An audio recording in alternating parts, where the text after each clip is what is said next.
श्री राधे राधे। भक्तों, जो महान तपस्वी भक्त होते हैं, बहुत भजनानंदी होते हैं, बहुत अधिक रात दिन भजन करते हैं, उनका भक्ति का प्रताप प्रभु ऐसा प्रकट करते हैं कि उनके चरणों में भगवत सेवा में लगे हुए, भक्ति में लगे हुए अनेक साधकों के साथ गुरु कृपा प्रत्यक्ष दिखलाई पड़ती है, चमत्कार होते हैं। श्री दंडवती बाबा अब इतने ऊंचे महान तपस्वी सिद्ध पुरुष हो चुके थे कि जो भी उनके चरणों में आया उसके ऊपर विशेष कृपा हो जाती थी। बाबा श्री राधा वल्लभ शरण जो दंडवती बाबा थे, उनकी एक शिष्या उनके निवास से थोड़ी दूर पर ही रहा करती थी। वो जब भी बाबा के दर्शन करने आती तो उनकी कुटिया को झाड़ बुहार देती तथा रखे हुए बर्तनों को मांज धो करके पोंछ करके यथास्थान लगा करके जाती। उसकी इस प्रकार की निष्काम सेवा होती थी, कभी भी एक पैसा नहीं लेती थी ये सब करने का वो। और बाबा उसकी निष्काम सेवा से प्रसन्न रहते थे, क्योंकि कभी एक पैसा भी नहीं मांगती थी, न लेती थी, और ये सब सेवा करके जाती थी। झाड़ू बुहारू की सेवा, बर्तनों की सफाई, सब करके जाती बढ़िया ढंग से। और एक बार उस महिला को किसी भयानक व्याधि ने घेर लिया। डॉक्टरों ने जांच परीक्षण बहुत किया और फिर उन लोगों ने निर्णय लिया, डॉक्टरों ने, कि एक बड़ा ऑपरेशन करना पड़ेगा। और ये महिला ऑपरेशन के नाम से भयभीत हो गई। दूसरी ओर व्याधि जनित कष्ट भी था, अतः ऑपरेशन के अलावा कोई उपाय भी नहीं था। जैसे जैसे ऑपरेशन की तारीख निकट आती, महाराज, उस महिला को भय, भविष्य की अनिष्ट की आशंका और परिवार की चिंता के कारण घबराहट सी रहा करती थी। मन ही मन वो अपने गुरुदेव पूज्य बाबा से प्रार्थना किया करती। उसके घर में पूजा स्थल पर बाबा की एक चित्र छवि विराजमान थी। उसके सामने बैठ करके, उस फोटो के सम्मुख बैठ करके वो अपना दुख उन्हें सुनाया करती। ऑपरेशन की तारीख निकट आ चुकी थी। उसी अवधि में एक रात्रि में उसे स्वप्न में बाबा के दर्शन हुए। अपनी अभय वाणी में बाबा ने उसे कहा, तू चिंता मत कर, तेरा ऑपरेशन बिल्कुल सही हो जाएगा और तू स्वस्थ होकर घर वापस आ जाएगी। स्वप्न में बाबा की भय भंजन वाणी सुन करके वो सर्वथा निश्चिंत हो गई। गुरु के आशीर्वाद के अनुसार उसका ऑपरेशन पूर्ण सफल रहा और वो पहले के समान बिल्कुल स्वस्थ हो गई। कई ऐसे उदाहरण मिलते हैं भक्तों, जिससे पता चलता है कि बाबा द्वारा अपने शिष्यों की देख रेख और संभाल निरंतर बनी रहती थी। बाबा के कुछ ही शिष्य श्री वृंदावन में रहते थे और अधिकतर तो बाहर निवास करते थे, किंतु बाबा अपनी अंतर्दृष्टि से सभी शिष्यों की भीतरी मनस्थिति और बाहरी परिस्थिति दोनों की खबर रखते थे। शिष्य के प्रति जो गुरु का दायित्व है, उसका निर्वाह करने में वो सचेत रहते थे। किसी को भी मंत्र दीक्षा देकर उन्होंने उपेक्षित भाव से उसे अकेला नहीं छोड़ा। हाँ, श्रद्धा जिसके अंदर नहीं हो तो उसकी बात अलग होती है। यही कारण है कि वे सभी गुरु की कृपा और अपने ऊपर उनके वरद हस्त का सदैव अनुभव किया करते थे। बाबा की दृष्टि शरणागत शिष्य के न केवल लौकिक जीवन पर बल्कि पारलौकिक जीवन पर भी रहती थी। एक बार उनकी एक शिष्या अपनी बड़ी बहन के पुत्र अर्थात भांजे को लेकर के आई। वह युवक देखने में स्वस्थ था, किंतु उसे कठिन हृदय रोग ने घेर रखा था। अपनी मौसी के साथ आए हुए उस युवक ने बाबा को श्रद्धा पूर्वक प्रणाम किया और उनके चरण दबाने लगा। वो कुछ देर बाद बाबा से मिल करके वो दोनों चले गए। भक्तों, हृदय रोग से ग्रस्त उस युवक का यथासंभव इलाज करवाया गया, किंतु बच नहीं सका। वो उसके दिवंगत होने के कुछ दिन पश्चात परिवारी जनों ने श्री राम बरसाना में उसकी स्मृति में संतों के भोजन भंडारे का आयोजन किया। उन दिनों बाबा वृद्ध थे और उतने स्वस्थ भी नहीं थे। वृंदावन से बरसाना आने जाने की वाहन सुविधाएं भी आज की जैसी नहीं थी, बहुत कम वाहन होते थे।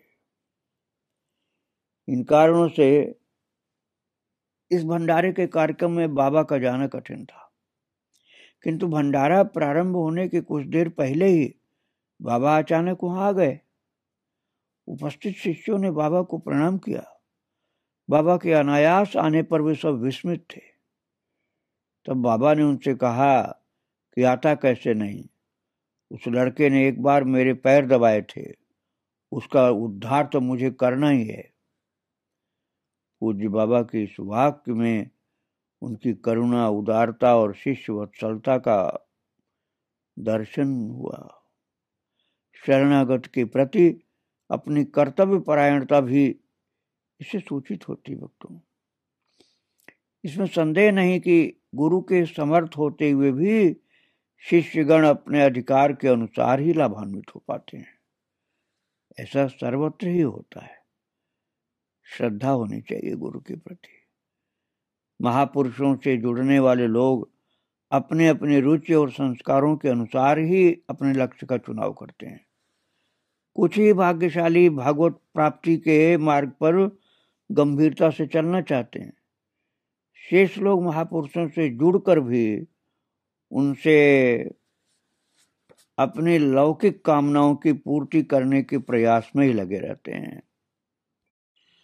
पूज्य बाबा के शिष्य परिकर में भी न्यूनाधिक रूप से यही स्थिति थी।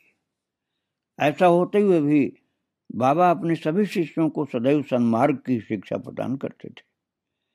अपने पास आने वाले श्रद्धालुओं से कुछ आवश्यक व्यावहारिक चर्चाएं भी करना पड़े तो कर लेते थे।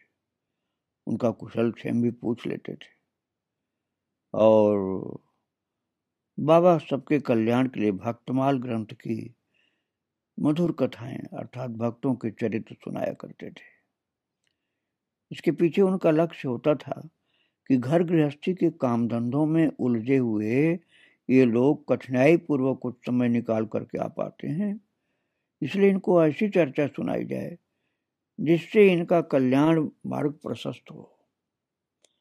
भक्तमाल की प्रेरणादायी कथाएं, जिनमें मुख्य होता है भक्तों का चरित्र और भगवान नाम के प्रति तथा संत भक्तों के प्रति श्रद्धा विश्वास को बढ़ाने वाली होती हैं वो कथाएं। इसी विचार से बाबा अन्य वार्ताओं को बहुत संक्षेप में करके बस आगंतुकों और श्रद्धालुओं को भक्त चरित्र सुनाया करते थे।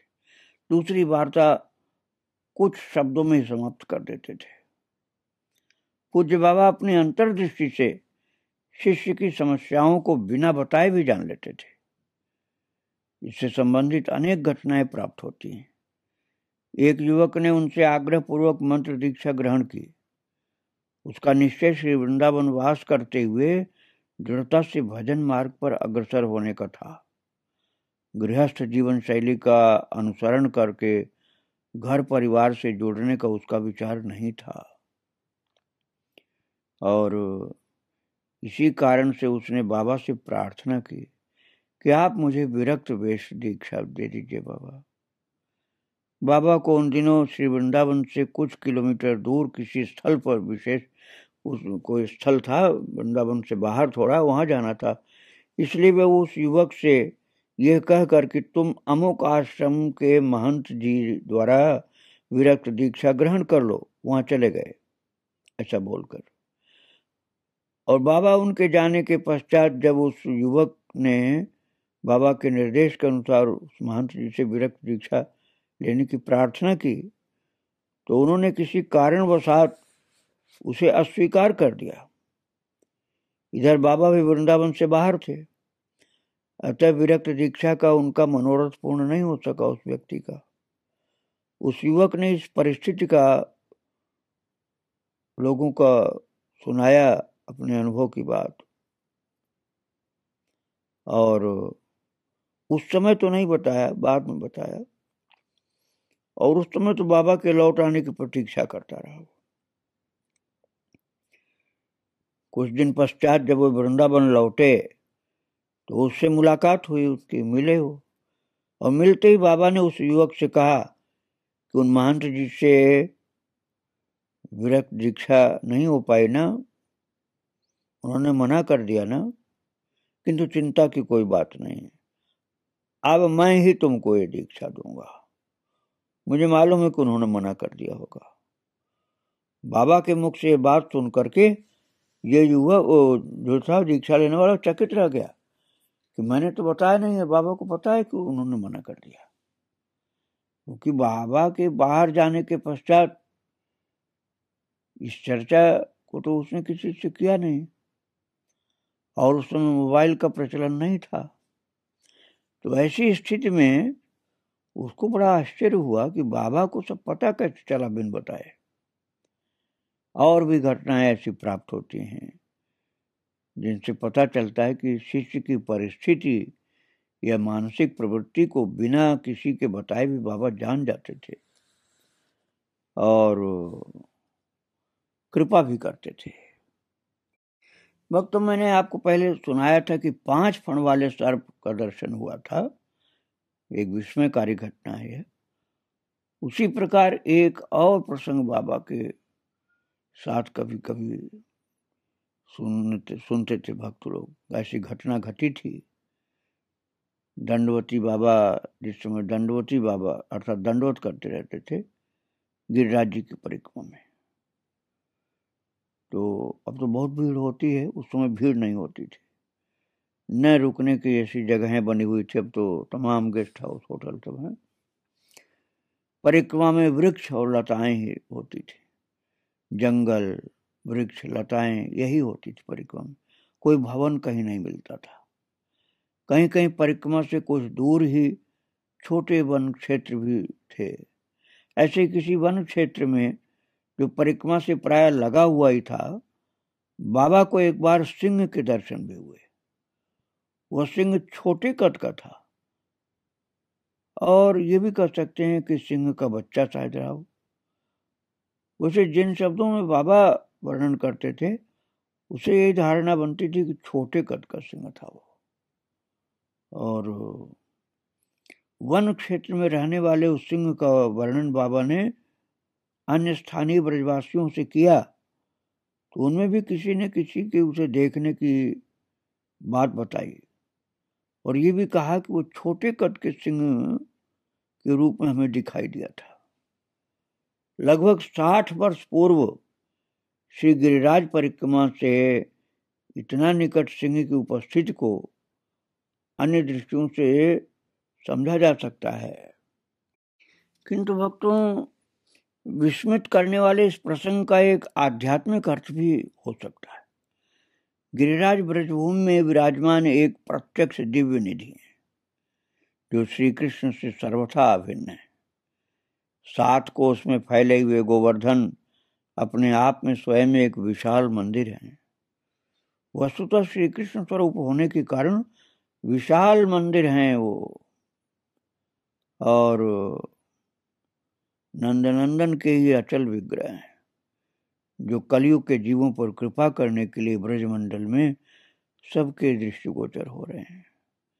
ऐसे अद्भुत अनंत महिमाशाली गिरिराज जी का सेवन केवल मनुष्य ही नहीं, बल्कि ऋषि मुनि सिद्ध देवता गंधर्व ये और दिव्य जो इच्छाचारी होते हैं वो देवता लोग भी करते हैं।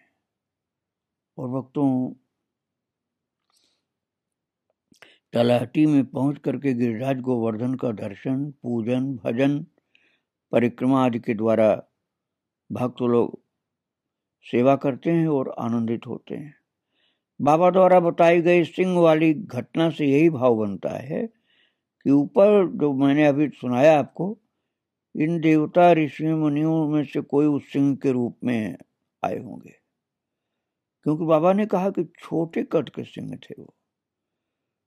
तो ऐसा हो सकता है कि कोई सिद्ध पुरुष सिंह शावक के रूप में आए होंगे और भक्ति साधना में लगे होंगे सिंह का रूप धारण करके। किसी किसी भाग्यशाली पुरुष को वे समय समय पर अपना दर्शन भी प्रदान करते हैं, किंतु सर्व सामान्य के लिए उन्हें देख पाना संभव नहीं है। भक्तों, बाबा श्री राधा वल्लभ शरण जी गिरिराज दंडवती के अनुभवों से जुड़ी हुई बहुत सी बातें सुनाया करते थे। जैसे सिंह वाली बात कि कोई महान ऋषि सिंह का रूप धारण करके आते थे।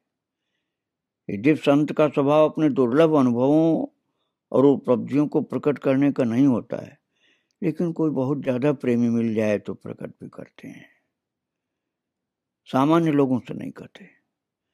बाबा भी आत्मसंगोपनशील थे, किंतु यदा कदा अपने शिष्य भक्तों से कुछ ऐसी चर्चा कर देते थे अपने अनुभव की, और बाबा के अनुसार उन्हें दंडवती की अवधि में कम से कम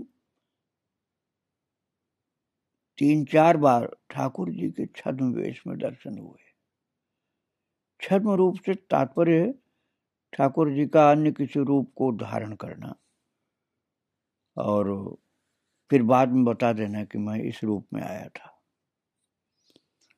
और एक बार बाबा परिक्रमा मार्ग में चल रहे थे, उनके पास एक झोला था जो उनके कंधे पर लटक रहा था। झोले में 2 सेब के फल थे। तभी अचानक एक बालक पीछे से आया और उसने बिना कुछ कहे शीघ्रतापूर्वक झोले में हाथ डालकर एक सेब फल निकाल लिया। फिर तत्काल उसे खाता हुआ शीघ्रतापूर्वक बाबा से आगे निकल गया। बाबा ने पीछे से उसे पुचकारते हुए कहा, अरे लाला, मेरे झोले में एक सेब फल है और वो भी ले ले। उस बालक को पुकारते ही रहे, किंतु वो लौट करके नहीं आया और थोड़ी दूर जाकर के अदृश्य हो गया। तो भगवान ने प्रत्यक्ष दिखला दिया कि सेब लेने के लिए वही बालक रूप धारण करके आए थे। ठीक इसी प्रकार एक बार और भी घटना घटी थी। पूज्य बाबा दंडवती लगाने में व्यस्त थे। एक और रखे हुए अपने झोले में सेब का फल था उनके। तभी एक बालक अचानक कहीं से आया और उसने बाबा के झोले में से एक फल निकाल लिया, एक सेब निकाल लिया बाबा के झोले से। और बाबा दंडवत में व्यस्त थे, इसलिए उनका ध्यान उस घटना पर कुछ क्षणों के बाद गया। उन्होंने देखा कि सामने एक बालक सेब खा रहा है और मेरी ओर मुस्कुराते हुए देख रहा है।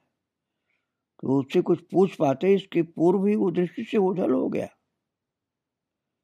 देखते देखते फल खाते खाते अदृश्य हो गया।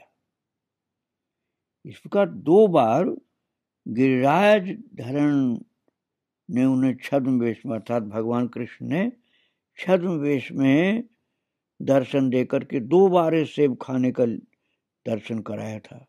बालक के रूप में आकर के सेब चुपचाप बाबा के झोले से लेकर के खाने का दृश्य 2 बार बाबा ने देखा था। अर्थात प्रभु ने ऐसी घटना 2 बार की थी। श्री गिरिराज गोवर्धन जी महाराज की तलहटी में ठाकुर जी सदा विराजमान रहते हैं। सखाओं के साथ वहां गोचारण करने की उनकी जिन लीलाओं का भागवत आदि ग्रंथों में वर्णन मिलता है, वे सभी लीलाएं नित्य हैं। ऐसा नहीं कि द्वापर युग में ही थी, आज भी भक्तों को वो लीलाएं दर्शन में मिलती हैं। देश और काल के प्रभाव से मुक्त हैं वो लीलाएं। उस समय तो हर किसी को दर्शन मिलता था द्वापर के युग में, अवतार काल में, लेकिन वो लीलाएं अब सबको नहीं दर्शन के लिए प्राप्त होती हैं, किसी प्रेमी को ही मिलती हैं। किसी प्रेमी भक्त के ऊपर अनुग्रह करके अपनी उस लीला का दर्शन कराते हैं, बोध कराते हैं, और किसी छद्म वेश में छिपी हुई लीला करते हैं, आनंद प्रदान करते हैं। पूज्य बाबा राधा वल्लभ शरण जी श्री हित हरिवंश महाप्रभु द्वारा प्रवृत्त रसोपासना के निष्ठावान उपासक थे। उन्होंने आजीवन नाम और वाणी का दृढ़ता से अवलंबन किया और इस उपासना में श्री हरिवंश महाप्रभु जी की वाणी का मनन परिशीलन नितांत अनिवार्य होता है। बाबा सदैव श्री राधा सुधा निधि ग्रंथ का उठते बैठते चलते फिरते सदैव गान किया करते थे। ग्रंथ में वर्णित विषय वस्तु का चिंतन उन्हें निरंतर बना रहता था। इष्ट के नाम का जप उनका सर्वस्व था। नाम निष्ठा के तो साक्षात मूर्ति ही थे। इस प्रकार वे आजीवन नाम और वाणी के आनंद रस का सदैव आस्वादन करते रहे। नाम और वाणी की उपासना करते हुए अपने नित्य सिद्ध श्री राधा किंकरी स्वरूप में स्थित होना राधा वल्लभी सिद्धांत का चरम लक्ष्य है। श्रीमद् भागवत जी में अन्यथा रूप का परित्याग कर अपने सहज स्वरूप में स्थित होने को ही मुक्ति कहा गया है। तो सहज स्वरूप तो गोपी का अर्थात सहचरी का होता है। भक्तों, अपने शरीर में मैं पने का अध्यास करना, शरीर में से संबंधित परिवार समाज जाति कुल आदि में अभिनिवेश रखना, यही अन्यथा रूप है। तो इससे दूर होकर के जो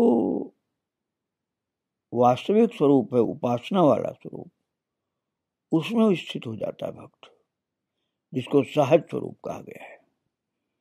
और अन्यथा स्वरूप कहते हैं संसार वाले स्वरूप को, क्योंकि ये अपना वास्तविक परिचय नहीं है, ये तो मोहग्रस्त संसार वाला परिचय है भक्तों। और जीवात्मा का सहज स्वरूप श्री राधा किंकरी का स्वरूप होता है। अर्थात राधा वल्लभ संप्रदाय में तो राधा किंकरी अर्थात सहचरी, और दूसरे संप्रदायों में भगवान के सेवक के रूप में, भगवान के सेवक के रूप में सहज स्वरूप माना जाता है। जैसे हनुमान जी कहते हैं ना, दासो हमको सुरेंद्र से रामस्य क्लिष्ट कर्मणा। राधा वल्लभ संप्रदाय में तो राधा जी की किंकरी अर्थात सहचरी का स्वरूप ही सहज स्वरूप है, और संप्रदायों में भगवान का दास होना सहज स्वरूप है।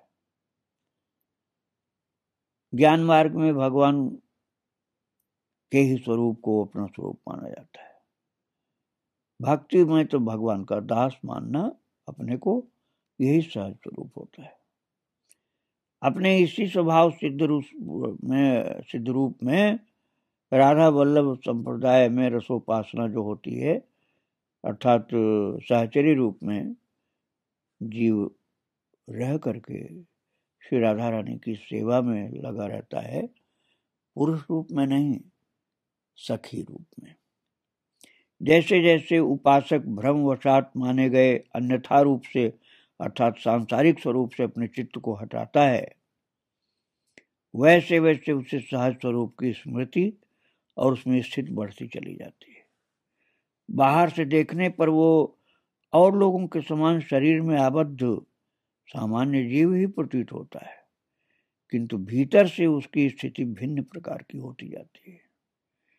शरीर में मैं और मेरापन से मुक्त उसकी चेतना अपने सहज दासी स्वरूप में स्थित होती चली जाती है, और वो अपने को सांसारिक परिचय से मुक्त कर लेता है। भक्तों, इस प्रकार से निरंतर भक्ति करते करते जो भक्त की स्थिति होती है, उस सहज दासी स्वरूप में उपासक की स्थिति जब हो जाती है, तब वो धीरे धीरे कर्म बंधन से छूटता चला जाता है। प्राचीन कर्म राशि के कारण ही जीव को बार बार जन्म लेने के लिए विवश होना पड़ता है। अपने आत्मस्वरूप में सहज स्थिति होने पर जीव का कर्म बंधन निवृत्त हो जाता है, तब उसे पुनः और जन्म लेने की बाध्यता भी नहीं रह जाती है। ऐसी स्थिति में वर्तमान जन्म हेतु जो प्रारब्ध कर्म है, केवल वे ही उसे अपने परमाराध्य से पूर्ण मिलन होने में अंतराय बनाते हैं। प्रारब्ध के समाप्त होते ही वो उपासक तत्काल श्री राधा वल्लभ लाल की नित्य सेवा में पहुंच जाता है, जहां से उसे फिर कभी कोई जन्म लेने के लिए वापस नहीं आना पड़ता। पूज्य बाबा श्री राधा वल्लभ चरण जी अर्थात दंडवती बाबा इसी स्थिति को प्राप्त रस सिद्ध संत थे और वे अपने प्रारब्ध कर्म की प्रतीक्षा करते हुए समय यापन कर रहे थे। तो भक्तों, ऐसे महान पुरुष थे दंडवती बाबा, उनके चरित्र को आगे मैं फिर आपको सुनाऊंगा। आज बाबा को प्रणाम करके यहीं विराम दे रहा हूँ। श्री राधे राधे, जय श्री राधे राधे।